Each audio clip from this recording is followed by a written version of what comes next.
If LCM of 6 and 7 is half of the LCM of x and y, यदि 6 और 7 का लघुत्तम समवर्त x Y के लघुत्तम समवर्त का आधा है, तो दिया क्या गया है एलसीएम ऑफ 6 और 7, ये जो है एलसीएम है एक्स और वाई का, इसका आधा है।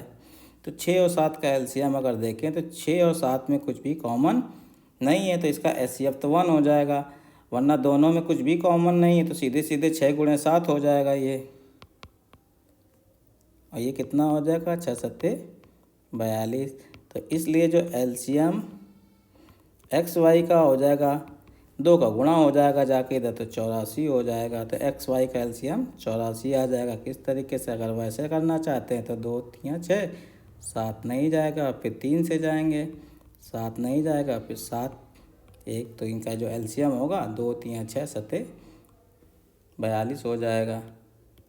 ठीक है, और तो एक्स वाई का इसका 2 गुना 84 हो जाएगा। अब पूछा है if x is 12 what will be the value of y, यदि एक्स का मान 12 है तो वाई का मान क्या होगा। तो यहाँ पे अवधारणा क्या लगेगी, हम जानते हैं क्या कि जो एलसीएम होता है दो संख्याओं का गुणे उन्हीं संख्याओं का एचसीएफ जो होता है महत्तम समवर्त गुणा कर दे तो वो संख्याओं के गुणनफल के बराबर होता है। तो यहाँ पे x हमारे पास जो एलसीएम एक्स वाई का है वो कितना है 84 है, और x हमें दे रखा है 12 है और y पूछा गया है, तो x 12 गुणे y कहाँ पे होगा ये हमें चेक करना है।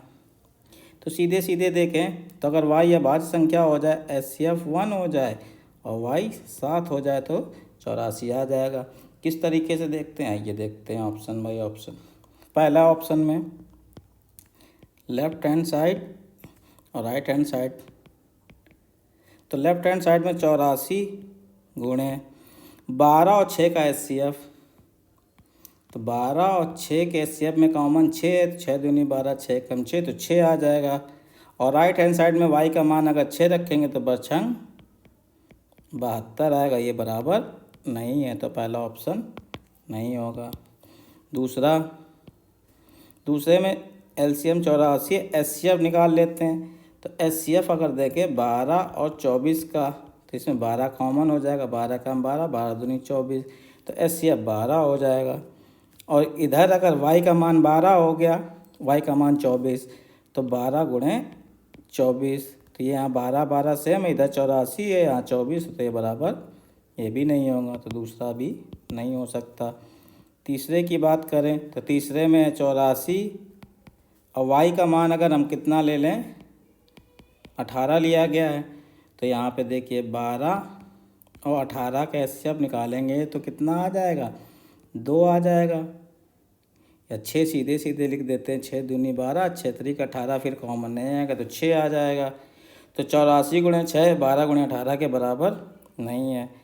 चौथे ऑप्शन में एक ही ऑप्शन बचता है, तो यही ऑप्शन हमारा हो जाएगा, जो सीधे डायरेक्ट भी यहाँ से हमें पता चल रहा था।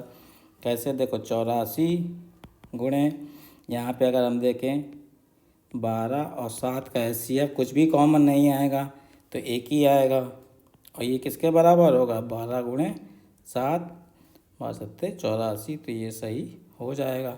तो मेन जो यहाँ पे अवधारणा प्रयुक्त हुई है वो कॉन्सेप्ट यहाँ पे ये यूज हुआ है कि 2 नंबर का एलसीएम गुणे 2 नंबर का एचसीएफ नंबर के प्रोडक्ट के बराबर होता है।